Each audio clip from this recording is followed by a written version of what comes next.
to the Tough Fish Show. I am so excited to bring to you Brooke Adams Law. Brooke, thank you so much for being on the show. Oh my gosh, Jen, I'm really excited to talk. Thank you for having me. I'm so glad you're here, and I would love for you to start with, how did you get into writing? Oh my gosh, I love this question. So I can remember being like 4 years old and my mom teaching me how to print. And I would just have her like dot out pages and pages of like the alphabet and words and sentences. And like I would just trace them like painstakingly. Like, so I can remember from that age, like just like feeling like a pencil in my hand and like forming letters and being like, there's something about this. And it's really fun because my own daughter is almost 4 years old and she's like the same. And so she's doing the same. Like she loves tracing, she loves printing, like, and I mean, she's not even 4 yet and she can write mom. Like it's really cool. So it feels like a big deal to me. But I can remember like writing a story in third grade and it was a mystery story about like something that happened in my backyard. And so I don't know, I can remember just from really early ages, just loving writing. And also, right, so like I remember in seventh grade, I won a prize at the local library for a short story that I had written. And you can actually, this is so funny, you can still check out my story. They had it like bound as a book. It's called Spellbound, and you can still check it out of the Huntington Valley Library in suburban Pennsylvania or suburban Philadelphia, which is where I grew up. So that's just like really fun. I And I love can, what's that? I love I that. know, it's really fun. And I can also remember, I feel like as early as like high school, knowing that I was meant to be a writer, and then also having a lot of like fear about writing and fear of like, I think I read a book around maybe like senior year of high school where the character was, I think, a musician or an artist of some kind. And he said something like, I'm always afraid that the thing inside me, I'll never be able to bring it out, or that I'll find out there's nothing there at all. And I remember being like 17 and being like, oh, that's how I feel. Right? And it sounds very dramatic, but that was like really how it felt to me. And so just sort of like, I think writing through that fear or choosing to write in spite of the fear has also been something that I've been practicing for a long time. Okay, so you've hit on something. So 17, having this like epiphany, essentially. Mm. And so what do you do with it? You can't just leave me hanging. That's a cliffhanger that we have to keep going. Yeah. So I remember feeling like just having this sense of like there was something growing inside me that wanted to be told, but I didn't know like what it was or how to access it or what to do with that sense. And I remember feeling like I knew that I wanted to write a book one day. And so I remember thinking like, well, maybe one day I'll just like, and I feel like this is the way I would see it represented in movies is like somebody has an idea and then they stay up all night and they write the whole book, right, overnight or something. And I was just sort of like, well, maybe that'll happen for me. And I was sort of like waiting for it to happen. And like it didn't happen, right? That's not how my books come through me. I think some people maybe have that experience. But I think I was always looking for opportunities of like, where can I practice this skill of writing? So I was an English major in college, but I remember taking like a creative writing class when I was maybe 19 and being like, oh, this is what I'm supposed to write. I'm not like a literary criticism person. Like I'm meant to be doing like this creative writing, these stories. And I think that was really when I started practicing, like finding my own writing voice. So would you go into that even a little bit more? Because what I like about what you're describing is that it feels like divine breadcrumbs is how I like to describe it, where something Yes. happens and then you kind of take the next step and you sit with that and you take the next step. Okay, so I love animations, and Disney has one with Monsters Inc., where Boo is getting like a Cheerio at a time, Oh, and yes. Sully's trying to lead her, Mike is trying to lead her into another spot, but they don't give her the whole box at the Yeah. beginning. They kind of give her a little bit at a time, and when she gets where she was supposed to be, she gets the whole box of Yes. Cheerios. I love that. But that's sort of how it feels like what's happening for you, and possibly for Mhm. other writers too, where they feel like they get this inkling, this idea, or this ooh, and then take the next step and have that Cheerio, take the next step and have that Cheerio type of thing. So that's kind of what I'm hearing with you. But how did that so to your point where you had this epiphany and it's around a fear had come up of, oh, I could let this die inside. This could happen. Mm. Now you're exploring it a little bit more. Does that fear still creep up during that time frame, or is it more of a getting quelled because you're pursuing this a little bit? Ooh, I love this question. So I remember writing my first short story. I remember exactly where I was for this college class, like in my sophomore year dorm room. And I had this assignment to write a short story. I think I only had like a week to do it, which to me now, see, I'm like, that seems like a very short time, but I was like under deadline. And I remember I sat down on my computer and at my little laptop, and I just typed, I'm so scared. And I was scared again. It was like this fear of like, I want to bring forth this thing, but also what if there's nothing in there, right?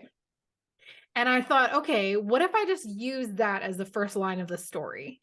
And I did. And so it was like this, and I don't even remember fully what it was about, but there was a character, and it wasn't even me. There was a character who was afraid of something, and I started using that to like build into, right, this something fictional that happened. And I really don't remember anything about that story except it started with the word I'm so scared. And it was like using my own emotion, but then kind of imagining somebody else having that emotion and what they might have it about, which is really interesting because I think a lot of my writing, that's how it starts, is I have an emotion that I want to explore.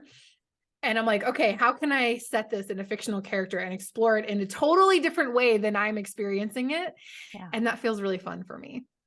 Yeah, but I also feel like that would be cathartic. A lot of times, like journaling or just allowing your curiosity to take over versus saying, well, this has to be perfect. No, what I'm just doing is allowing the curiosity to be the lead and see where Yes. it takes me. And that's what I hear you doing, is almost putting that in a pivot of saying, yes, I'm afraid, but if instead of focusing on the fear, shifting and focusing on the curiosity and letting Mm. that, and to be curious and to take those steps is a form of being brave.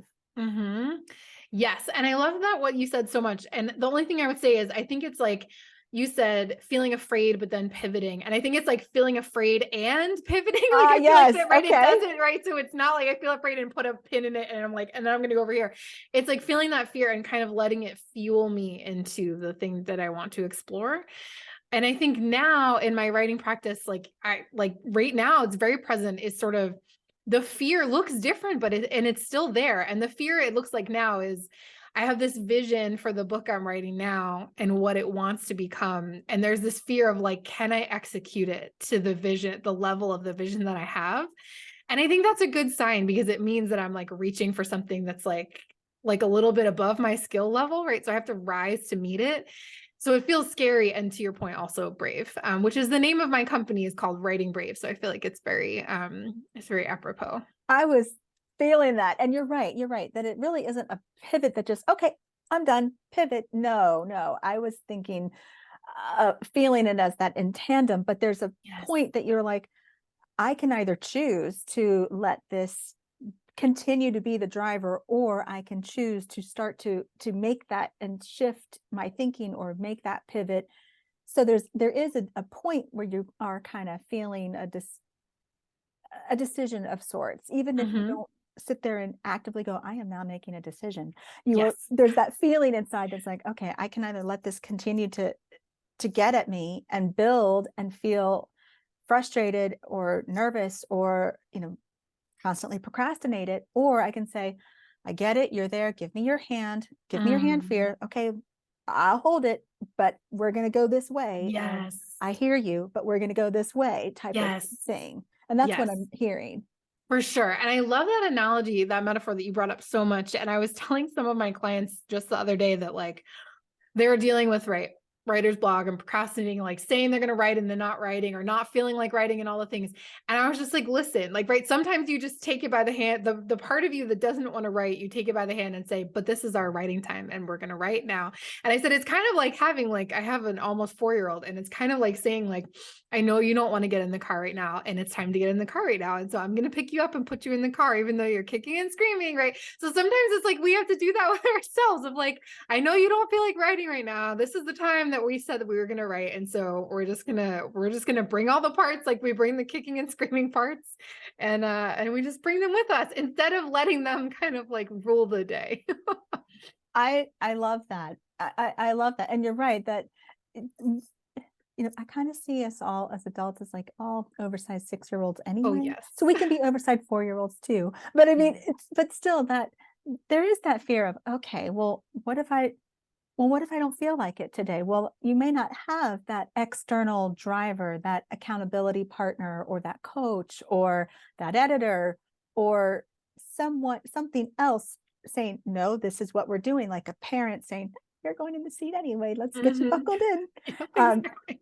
but you can create something like that for yourself, even if it is saying, hey, I need to ask somebody to go, look, I need to send you chapters. Even if you Mhm. don't read them, I need to be able to send them and you are expecting them because it is making me move forward. It's helping me and you're working around yourself. Like I've Yep. had clients do that too, where, one had a speaking engagement and she said, I need to work with you on my keynote, my speech. And so we were working through it. And she said, after the fact, she said, honestly, if I hadn't done that with you, I could have easily seen myself going, I don't think I want to do this. I might Oh, back yeah. out. But Yeah. I'm like, I'm so glad you didn't because this message needed to be shared. But Yes. just she knew that that could be something and she chose to do something different to help herself. I mean, Mm. it didn't mean she wasn't scared. Just like what Yes. you were saying, doesn't mean you're not scared. It just means you're figuring out a way to move through it so you can rise to meet that level. Because I Yeah. love what you said earlier about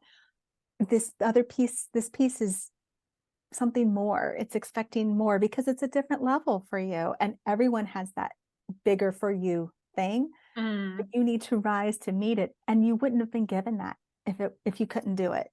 I Mm. Oh, genuinely thank believe you. that you were given it because you're the right person. Yes. Yes. I believe that. And right. And there's still that little fear to keep it like spicy, but it's like perfect because and like I said, it lets me know that like I'm reaching for that next level. And I love what you said too about like, right, when that fear is coming, it's like we get to engage the support that we need. Like your client who was like, I'm gonna, right, I might have backed out if she didn't kind of hire you to help her, right? So it's like looking at like, well, what support would make me feel like I have enough, again, I have enough resources to go forward into the fear. So I think we don't have to always bootstrap it with no help, right? I think we get to call in the help that we really need and want. Yes, yes, yes. But I think that also goes back to being brave because I think that, you know, sometimes we might know what we need or we believe we need that, but now we have to be vulnerable and ask for help. Mm. Might be vulnerable to share the piece and get feedback. And you might even feel like, I don't want to impose on anybody else, or you might need to do some other things, reset some other expectations of yourself in order to be brave to Mm. go and to achieve the goal that you had. Write that next book, write that bigger book for yourself, or hit publish for that book that you've written. And you're like, okay, it's done. Will anybody want to read it? You Yep. won't know if you don't hit publish. Yep, for sure. You won't For know if sure. you don't talk about it. Yep, for sure. So, how would you, when you're talking about writing brave, how do you help clients work through that? Like, obviously, you are working through it for yourself and modeling what they can do, but what tips would you offer to a new writer or an experienced writer who might be in their heads a bit? Yeah, I love this. So, a lot of what I do in Writing Brave is based in kind of somatic work and energy work. And so, a lot of what we do, the first step is really kind of getting back into the body. And I think one thing that I notice a lot of writers like in your head, right? It's like you kind of, it's almost like, and I describe it as like, it's like your body is just carrying around the computer of your brain all the time, right? And you're just like so focused on the computer, like what your brain is thinking and analyzing, and right, you kind of only see the world through all these filters that your thoughts are presenting you. And so the first thing we start with is literally like, so every class that I do, I'm like, okay, notice your feet on the floor. Notice how your body feels in your chair right now. So if you're listening, like you can do it along. And it's sort of like looking around your space. Like, what do you see in your space right now? Like, what did you choose to bring in? Like, what kind of shapes or colors do you see? We talk about like, what do you hear? What sounds do you hear right now? And we kind of, and then we kind of bring in like how is your body feeling right now? Like, are you tired? Are you energized? Is anything sore? Did you work out this morning and like your calves are sore, right? Like we kind of go through like, how does your body feel? And then we talk about like, what emotions are present for you right now? Like, are you feeling anxious? Are you happy? Are you content? Like, are you anxious? Are you sad? Right? All these things. And then like, where are you feeling those in your body? So we really kind of go through, like, I get people into this habit of really checking in as often as possible with like what's happening in their body, so that, right. And then we kind of build these other tool sets. So for example, a big piece of what I teach is, and a lot of people ask me this question, a lot of people who are writing memoir are saying things like, how do I write this thing that's really hard for me to remember? It's hard for me to talk about. And then I talk about this for fiction writers too, because in my first book, an early draft of it, I got feedback that was basically like, you're holding back on the emotion, like you're not kind of going all in on the emotion. So what I talk to people about is like the risk it takes to write through those hard things, those deep moments, that like intensity. So whether it's something that happened to you in your life or it's something you're kind of imagining a character going through, being able to be in your body and notice how your emotions feel in your body and connect with your body, and then be able to write some of those things from that embodied place makes a really big difference in how you show up to the page. So I think that's a big piece of how we start out, again, is getting into the body. And then there's specific tools I teach for when you're writing those intense scenes of like, how to go all the way in and really say it, and then come all the way out and be able to like go about your day and sort of not be dragged down by it. That's something I hear a lot too, especially memoir writers start writing about like a traumatic event or something like that. And then they go into a freeze, right? Which is a very common trauma response. And so we talk about like, how do you kind of titrate those like little bits at a time? So I think those are kind of some of the big pieces that I start with. Absolutely. That's actually what was coming to me was, any writing in particular, if it's a scene that's rather challenging or uncomfortable for you to write, then you're dealing with some of that. But also memoir in particular, especially even if you're not writing linearly, but if you are going back to, okay, I've got to write this point, and you're in the part of the book that's the darkest night of the soul period. Yeah. So for you're coming down to this place versus starting at this light, happy spot that might have started at the beginning and writing linearly.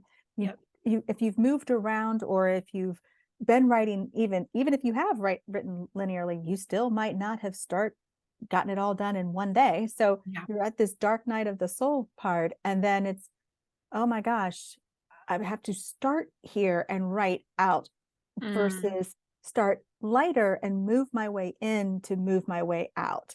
And you're right that there's wounds that you're working through, or scars, really, because even though this is a scar in a lot of cases, when you're revisiting, you're still feeling those feelings again, even when you can still look at it as a scar. Yes.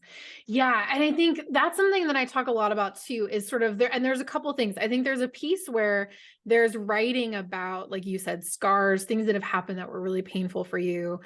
And like that. So there's a layer of that and kind of opening some of that back up that can be really intense. And then another piece of it is I teach a lot about this idea of healing creative wounds. And what I mean by that piece is sort of moments when you made something and it wasn't well received, and it can kind of block even like, right. So I have somebody was just telling me a story about, terrible feedback they got from a high school teacher who said, you'll never be a writer, right? All like almost everyone I work with has some story of like some horrible teacher or professor who said something mean to them, right? So it's like when you sit down, you're not only confronting what happened to you when you were 10 years old, you're also confronting, right, what this person said to you, or this professor or this teacher, right? So it's kind of all layered on top of each other. So we start like gently separating it out and just giving it space, and right, like being kind to that past part of yourself, right? And so I think, they kind of come at play together. And I just think like people do not talk enough about how brave you have to be to write anything. Like it takes a lot of courage, right, to sit down and be like, I'm going to write this thing, and maybe someone will read it and maybe they won't. But I think it just takes a lot of bravery to go in and do the work.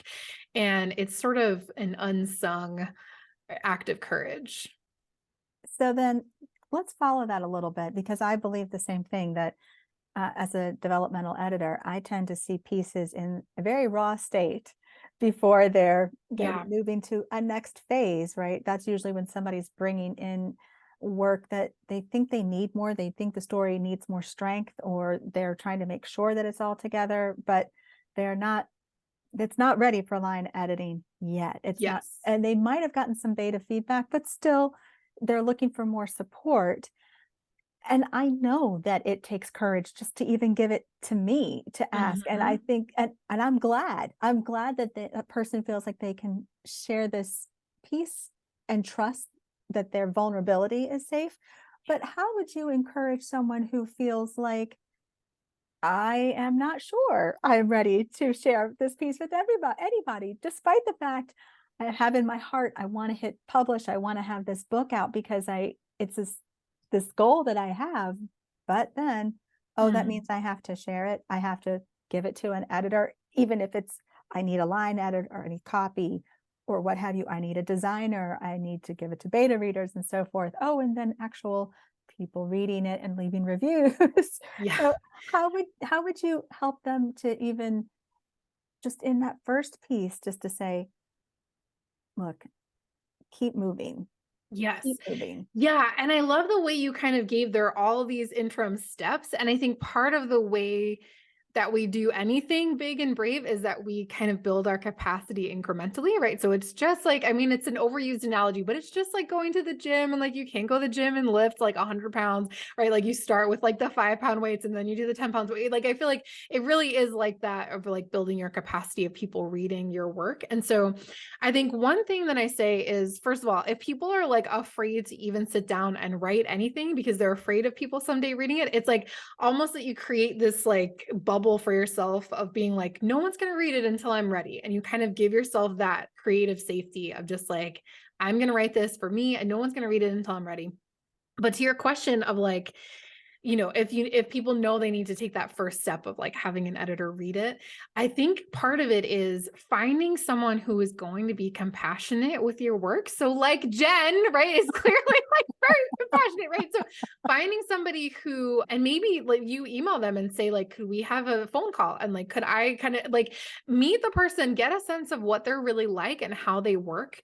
Because I will say, like, I have had people come to me who worked with an editor or like a developmental editor or a book coach or somebody and had a terrible experience, right? So I'm not saying that it's not that never happens, because it Right. does happen. And so, and I think it's really important to get a sense not just of like how somebody works on like the craft level, like how they think about books, but also like what is their energy like? I mean, are they, and does it match yours and what you're looking for, right? So maybe you want somebody who's the opposite of you, who's going to be like really straightforward, or maybe you want somebody again who's going to like hold you in like, right, this like hug energy. So I think it's just being clear with yourself of what would make you feel kind of maybe not totally safe, but like as safe as you could possibly feel kind of in that level of risk, and find that person who kind of matches that.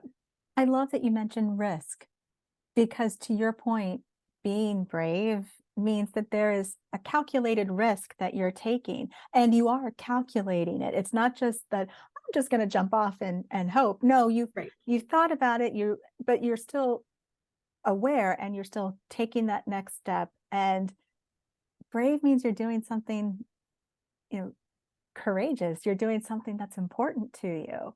You're doing Mhm. something that matters. And so, I mean, I love And having, also, I want to just add to all that, yeah, also something where you don't know what the outcome is going to be. Like, I think that's yes, part of taking the risk is yes, you don't know what the outcome is. You don't know if the person's going to come back and say, I love this book, it's publishable as it is, or you have 2 more years of work ahead of you, which is like feedback that I have gotten, right? So it's like, right, like, yeah, I think part of it is you don't know the outcome, and that's what makes it risky, and it's fun to take the risk anyway. So to your point about your own writing, Mm. so Catchlight is the debut book. And Mhm. talk to me about that. Talk to me about what, like showing how this was applied to help help our writers who might be listening going, okay, so how, you know, kind of applying it in action, if you will. Yes. Ooh, I love this. And yes, I can do that. Okay. So I first had the idea for Catchlight. So I mentioned that when I was 17, I wanted to like have an idea download and like know what the book was going to be. So actually when I was 22, actually the idea came to me. And so it was sort of, so the book is about four grown siblings who can't stand each other, and their mother's diagnosed with Alzheimer's disease. And it's a story of how they have to figure out not just how they're going to take care of her, but also how they're going to come back and be in relationship with each other. Right. So part of it came from an idea of, my grandmother had just passed away due to complications from Alzheimer's. And it's not based on my family, but I was sort of like watching my dad, and my dad has 5 siblings, how like I was away at college, but I was sort of seeing from afar, like how different things were playing out. And I was sort of imagining like, okay, how might this situation play out in a different family? And just sort of seeing like what all the circumstances were and the different moments that happened. So I had this idea, and I remember like, so had just graduated college, and I was living at home, and I was working at Starbucks, and I was having a lot of shame about the fact that I was living at home and working at Starbucks. And also I had this book idea. And so I used to go to another Starbucks where I didn't work, but I would get my employee discount, and I would like, type all afternoon and just have all these ideas. And I remember at the time, I had so much fear, as we've been discussing. I couldn't even say to myself, I'm writing a novel. Literally, my thought was like, I'm writing this thing that someday, maybe, potentially, could one day become a novel. Like, I was like, literally, that was kind of how the only way that I could get myself to sit down would be like, this isn't a novel, but maybe someday it could be, right? Like, it was literally that level of like, it was almost like tricking myself into it. It was like, because otherwise, I think it would have felt almost too intimidating. So in any case, I worked on it kind of on and off for like a few years, and I had a draft, and I was like, I know that I could do better. Like I knew that it could be better. And I was like, but I just don't know what to do. Like, how do I make it better? And I saw literally a Google ad on my computer for a low residency MFA program. So a Master of Fine Arts in Creative Writing. And it was based in Mystic, Connecticut. And I was like, that's it. I'm going there. And I remember it was like November. I applied for the following summer because they had 2 entry points. And I remember the director emailed me, and he was like, we have a spot open for December. Do you want to come to the resident? Do you want to start next month? And I was like, oh my gosh, yes. Right. And so I went. It was so scary. I didn't know anybody. I remember it was it was like a blizzard. I showed up 2 days late. I couldn't even get there like on time. So I show up 2 days late. Everyone is already like in the groove, and they're like, don't worry, you can catch up. And I'm like, catch up. Oh my God. So anyway, and I still remember like my first workshop. I was like confident, like I sent in the first chapter, and I was like, I'm really proud. It's a good first chapter. And basically everyone was like, this is not the first chapter. Like you need to start. It took place at a funeral, not the main character's funeral, but a funeral. And they were like, we need to go back like 10 steps. Who is this person that died? Like what, right? Like, and I was like, right. Like it was like this terrible, like, I really thought I was like a little cocky going in, like, I think my chapter is pretty good. And everyone was like, no, this is not chapter 1. We need a lot more about these characters. Right. And so just so much feedback.